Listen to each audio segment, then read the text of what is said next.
Hi, this is Dr. Grace. Happy Valentine's Day. I want you to remember you are Jesus's Valentine and he loves you. He really loves you. Today, I want to talk about 5 love languages that Gary Chapman has mentioned many years ago, and many of you would already know those 5 love languages, but I want to just go over them really quick and challenge you to consider, do you know the love languages of your spouse? When you have made the covenant, as you got married, you have made a covenant to love the other person. And one of the important things is to know their love language. What is your spouse's love language? It could have changed over time too. So I want you to think about it. Love language number 1 is words of affirmation. It's like an apple on a golden platter. It is nourishing and it can really help somebody to thrive. And I would say, wives, your husbands, they need words of affirmation. They may not know it, but it's their love language they thrive on. So speak words of affirmation, admiration, adoration, encouragement. Make them feel good about themselves, and it will go long ways for them. So this is especially for ladies to speak to their men. And second love language is acts of service. So what are you doing to speak the love language of your spouse, especially for your wife? Now, if there are children in the house, you know she can use lots of help. Maybe there are no children in the house, but always acts of service can be so much appreciated.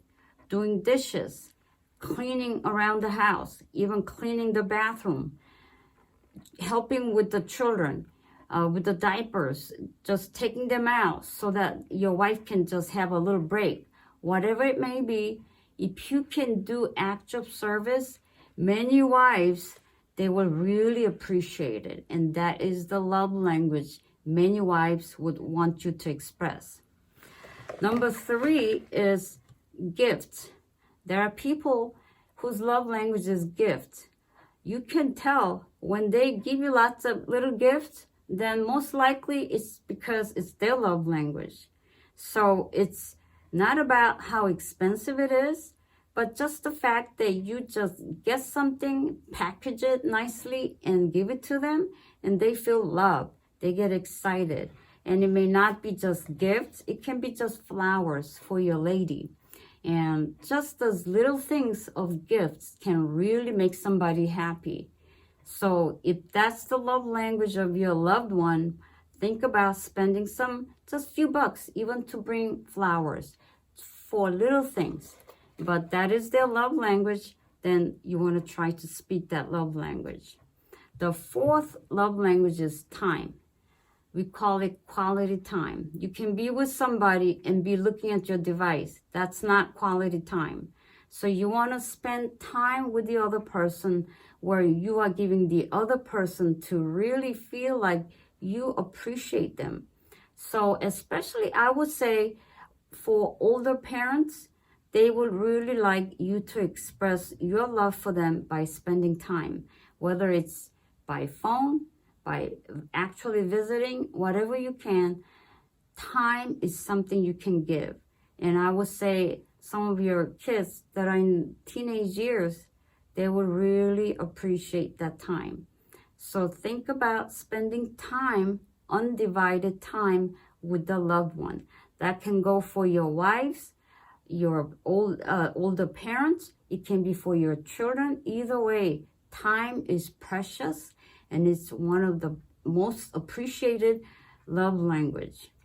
And then the 5th love language is hugs. I think this physical touch goes mostly with younger children. they will thrive on touches. When you see young children, babies, you have this urge to give them hugs. It's because they need them. So touch and give your children hugs and touch them. That will really help them to thrive. And of course, it's a positive and loving touch, appropriate touch, that they will feel loved as you touch them in a loving way. So these are the 5 love languages that I just introduced to you. Like I just said earlier, someone's love language can change over time. So you gotta still watch out and figure out what is your loved one's love language and try to speak that love language to your loved one. So I know we are good at expressing what is good for us, my love language, but remember, when you are loving the other person, try to speak their love language because they will get it and they will feel loved and they will appreciate it. See you next time.